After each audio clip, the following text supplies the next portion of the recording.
Hello and welcome back to Dish the Dirt, the podcast where we get up close and personal with the growers, makers and change makers of the Australian flower industry. I'm Bec Noble and today's guest is someone I first met at the Melbourne International Flower and Garden Show. You might remember her incredible mycelium sculpture, which honestly stopped people in their tracks, including me. Her name is Kristina, and together with her partner, she's the creator of Natriform, a plant-based floral mechanic grown, yes grown, not manufactured, from hemp and mycelium. In other words, an Australian-made alternative to floral foam. If you've ever tried to go foam-free and quietly slipped back because the mechanics were just too fiddly and time-consuming, this episode is for you. We talk about how a hobby growing mycelium fibreboard turned into a mission to get microplastics out of floristry, the deeply personal reason Kristina decided to dedicate herself to this, and what it took to get through hundreds of prototypes. She describes it as taming a beast, and why she thinks this product could genuinely change the funeral flower game. Oh, and we also cover whether you can technically eat it. You'll want to stick around for that one. This is a story about curiosity, second chances, and making something better for our industry. Let's get into it with Kristina from Natriform. Hi, Kristina. How are you? Hi, Bec. Thanks for having me today on your podcast. Oh, my pleasure. So we both met each other not this year at the Melbourne Flower Show, but the year previously, when you were doing your beautiful, for lack of a better word from me, mushroom lady. Yes. Do you want to talk me through that, your process there? Yeah, so at the time I was presenting that at the Melbourne show, I was dabbling with Natriform, and that was kind of a partial experiment and my creative side that kind of took over, and I wanted to start to put across the idea behind mycelium and hemp and how that could work in the floristry industry. Yeah, great. So how did you get into mycelium and hemp? What's your background? So it started as a hobby. I really loved the floral design, and I was creating kokedama, Japanese moss balls the year before in the Nadia Botanicals competition. And it was a hobby we started, my partner and I, in growing mycelium for fibreboard. So we were interested in replacing single-use plastics, and we started to research the fibreboard grown from mycelium and hemp. Yeah, and wow. we did a few experiments there, and that sort of led us into that sculpture that we presented at MIFGS as well. That was a bit of a combination experiment. Yeah. And so that was where we started with mycelium and hemp as an interest, as a hobby, and we sort of could see a potential for it in the floristry industry way back then, but it had to go through the research and development to figure out how to do that. Yeah, great. So for anyone who's never heard of it, in a sentence, what is Natriform? Well, I've been saying it's a plant-based floral mechanic that's grown from hemp and mycelium, but it's actually its own kingdom. So fungi is its own kingdom. So I'm liking it to plant-based and not saying it's animal-based because it's neither of those. So in a sentence, we're calling it that plant-based floral mechanic. Yeah, great. Who's never thought about it? What is actually floral foam and why is it such a problem? Well, to tell you the truth, I had never really thought about it up till a few years ago when I was at the Melbourne show. And I'd been making the Japanese moss balls, which are, sphagnum moss and jute string, basically. And I really didn't understand the problem in the industry with floral foam, and I'd never really used it at home. I'd probably got it in a few arrangements that had been sent to me, but I'd never really worked with it. And so it was a learning curve to discover that it breaks down to microplastics in the environment. It's not great for your health, touching and breathing. And I understand that people may not realize what a problem it is and has been for a long time. Yeah. So it's totally understandable if you've been using it and not knowing what it breaks down to, because unless you delve deeper into a lot of things, you wouldn't know. Yeah. So yeah. So you caught the bug with, using mycelium and hemp. And then was there a moment where it sort of stopped being like the floral foam stopped being an abstract issue and became something you personally had to solve? Like what led you to that? Yeah, so at the Melbourne International Flower and Garden Show, I attended a sustainability workshop, and it was out of pure interest at the time because I was making Japanese moss balls, and I just went along to Mm, discover that it was a problem. And Nadine from the Ivy Institute really opened my eyes to um, how to create using more natural methods. mm, And I think at that point, I am a problem solver. I always have been a problem solver. And it really piqued my interest, curiosity, and started a journey of exploration. I started researching about it. I started thinking, what can I do about this? It just really triggered me because I don't know, a lot of people know this about me, but 7 years ago, I was a bowel cancer survivor. okay. And back then, my life completely changed. Mm, And I think at that point, I started to question, what am I here for and what am I really doing in this world? And mm, how can I make an impact and what do I really care about? And I really care about nature. I really care about the environment and the trees. And I see that plastic is a huge problem just in our ecosystem. It just poisons everything. And I wanted to make a difference, wanted to do something that I could see would make a difference. And this was something that I knew I could change. I knew I could change just a little bit in the world and possibly make a better world. yeah. Yeah, That is a strong motivator, isn't it? yeah. Like, yeah, that's a pretty cool backstory to have survived that and then to come out and to want to make something better. It's great. We've needed somebody like you in the industry for a long time. Yeah, So I'm glad that you're here. So most people thank you. think of mushrooms as food. I know I do. So how do you get from fungi to a block that holds flowers? You may not be able to tell me everything but just the basics. Yeah, so I think of mycelium as the glue that holds things together. It is a web, a network that's underground that connects all things for trees, and it is a network link. Mm, And what the mycelium does is bind the hemp like a natural glue, and the hemp is the structure. hmm. The mycelium is the glue. Yeah. Okay, great. So the idea of literally growing your product rather than manufacturing it, how does that work? So it's been a process, and being more like an animal, it's kind of like training a beast a little bit. There's been a lot of versions come through, and there are some specific ways that it must be grown, specific conditions, environment, temperature. It's been a lot of trial and error.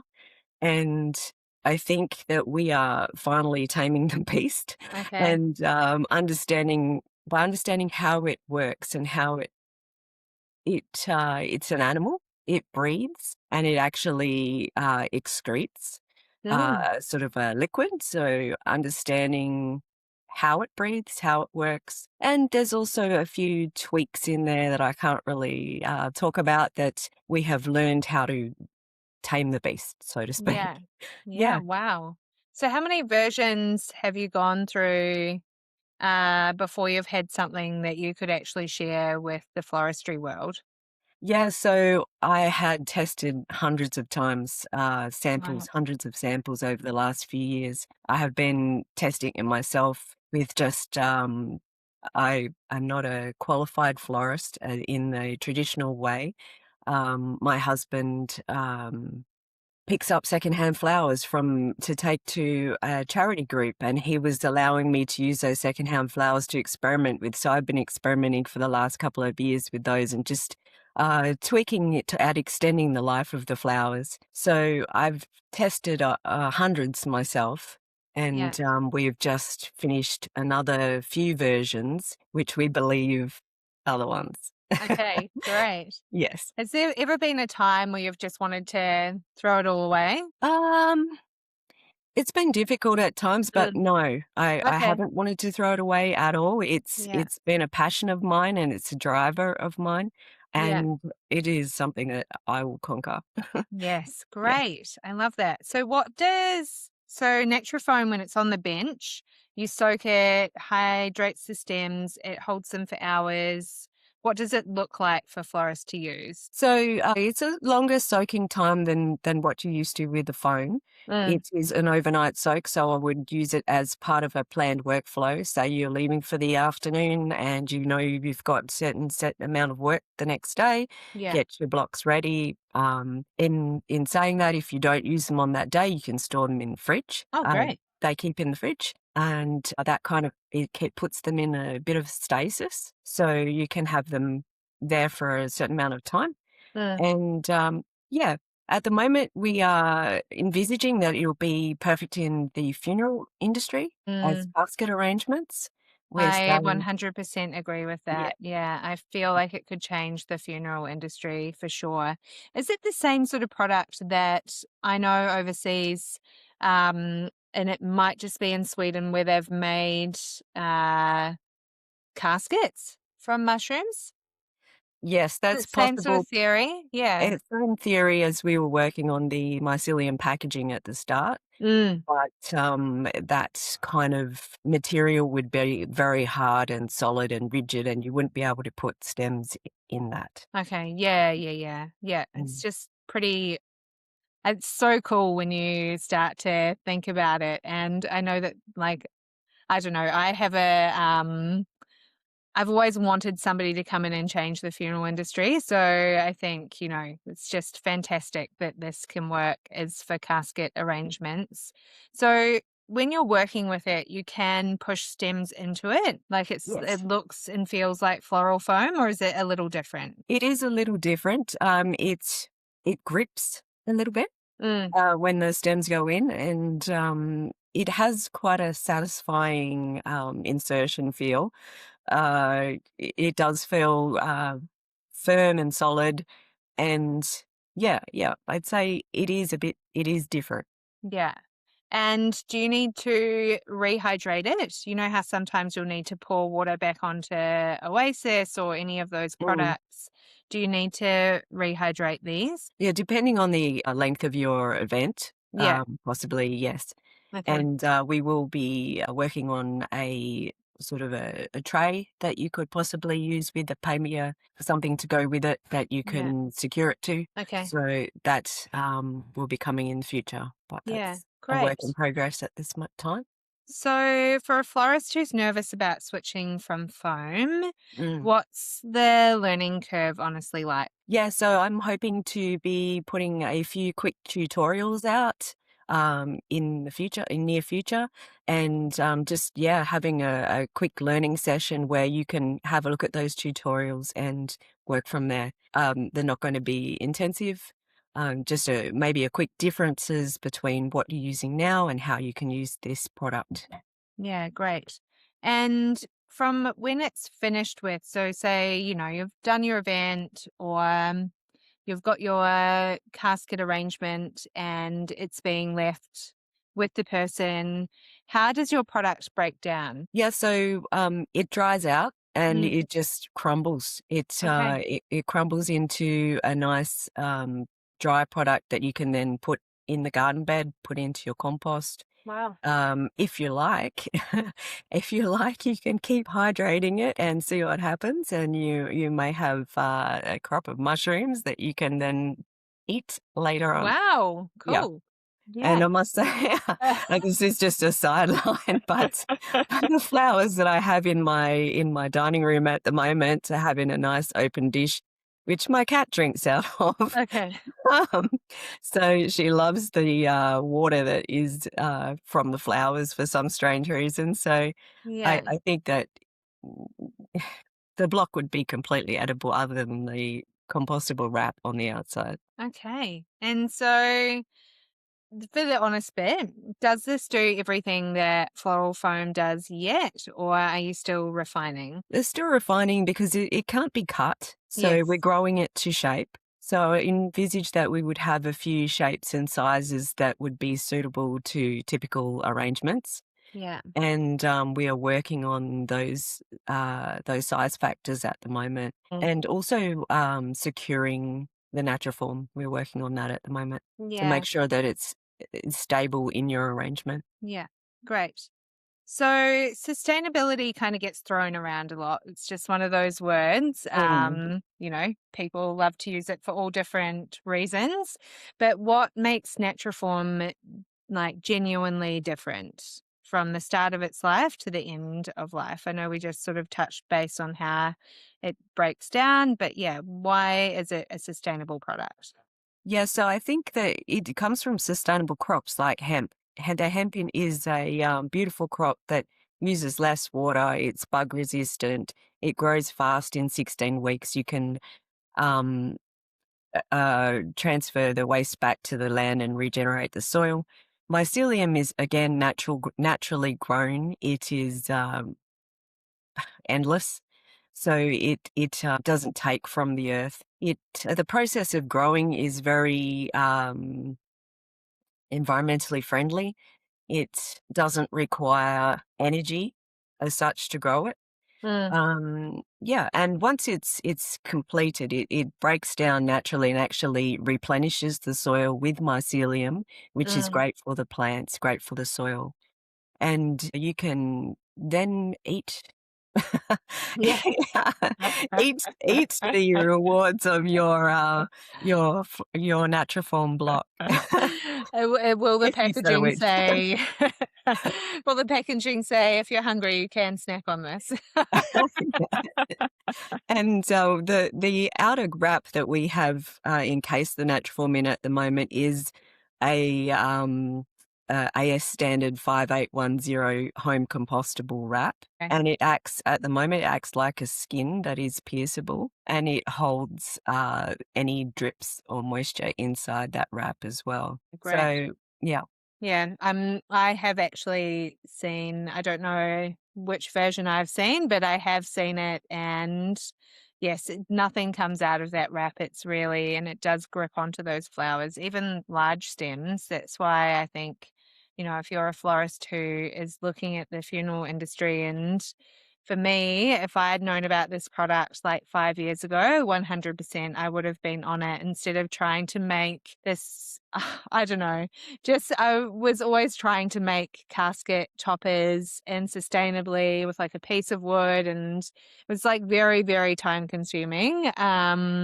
So yeah, a product like this would have been 100% down my alley. I might even go back to doing funeral flowers now. Oh, that I get thank you. started. That would be lovely. So what do you want to say to a florist who thinks foam is just like the cheaper, easier option, and why should they bother changing? Well, I suppose it is a cheaper option, but it is consider your health, consider the health of the environment, consider why you are working with flowers in the first place. Yeah. Um, yeah. Yeah, exactly. So you've developed this in Australia in collaboration with some florists. Why was working with florists whilst you've been going through these versions so important? As I said before, I'm not a qualified florist. I have been a home taught florist most of my life, and I really need the input from the floristry industry, from the professionals that work every day in your business as to how you would use it. I can imagine how you would use it, but not having my own business before, I need that information to make sure this is what would fit into your workflows and how it would suit your industry. Yeah. I am new. I'm new to the industry, and I am though working with mentors that have been in the industry for a long, long time, Yeah. and trusting your advice and their advice on what works the best for you. Yeah. I don't want to Right. guess about how you would use it in the best way. I want to know from you. Yeah. Fabulous. So what's been the most single useful thing that a florist has told you and that you've sort of changed during this The time? size. I think the Okay. size. Yep, Yeah. and the depth of the Natriform. So we are working on making a size that is a little bit deeper than we'd first envisaged, and our prototypes were, um, we wanted to grow them in the quickest way, Yeah. and that required making a smaller size. Mm. And yeah, so we Okay. will be upsizing. Yeah, great. So there's been a huge industry shift in the last few years away from floral foam. We've seen, Melbourne International Flower and Garden Show move away from it. We've also seen that the RHS has moved against foam and Chelsea has gone foam free. Mm. So how much, you know, of this turning the tide is in your favor? Oh, I think that would definitely be in our favour, and I hope that, it comes sooner rather than later, to the Yeah. fact that we can enforce the rule that it's no longer acceptable Mm, yeah. and that we need to change our ways. In 5 years, where do you want to see Natriform? I would hope it would be everywhere. Yeah. I would love for it to be a mainstream product in the use in floristry businesses, and hopefully starting to be able to go overseas. That would be amazing. Yeah. But at the moment, I want to focus on Australia because this is where my heart is, and Yeah. I believe in changing things at home first. Yeah. Great. Mm. Has there been a standout moment for you that's kind of made the trial and error all worth it? Some of the feedback has been amazing. I just had some beautiful arrangements sent to me that that have been created um, by some florists I know, and just to have that affirmation, I guess, that realization that yes, this is something that you can work with, and this is something that does not take too much retraining to learn to be able to use, and is quite quick and easy once you know how to use it. Um, so just having that feedback has been the best. Yeah, fabulous. And so what's next? Bulk supply. I know there's some new shapes coming, Yeah, wider releases. Yeah, yeah. what's next on your list? So, yeah, putting into full production. Our prototype is, like I said before, at the final stage. We believe we have the formula completed, and Hey, we need to put that into a larger production. So we are talking to some manufacturing designers. Yes, to optimize the best way to put this into a factory setting yeah. and to get it out there. Fantastic. So, for a florist listening who wants to take one step towards being foam free, where do you think they should start? I think just educate yourself first. Education. There's a lot out there on alternative methods that you can use, and just start to implement one thing into your business that reduces your plastic load. Mm, For one thing, change your tape, change the plastic straps you use. The wire ties or something, the zip ties. Change that. Change okay, something. great. So, where can people find you? And are you still doing the sample packs at the moment? At the moment, we've put a hold on the sample packs, Okay. and we're hoping to have actual product. So we've come to a point where the prototypes have stopped, Yes. and we may be quiet for a little while. We're still here. We're still Yeah. working heavily towards getting this out to you. And we have our website, micronetsolutions.com.au. You can go there and see updates on what's happening with us, or on our Instagram or our Facebook feed, and follow along, and we'll get that information out to you as soon as we have it, where you can Yeah. pick those products up.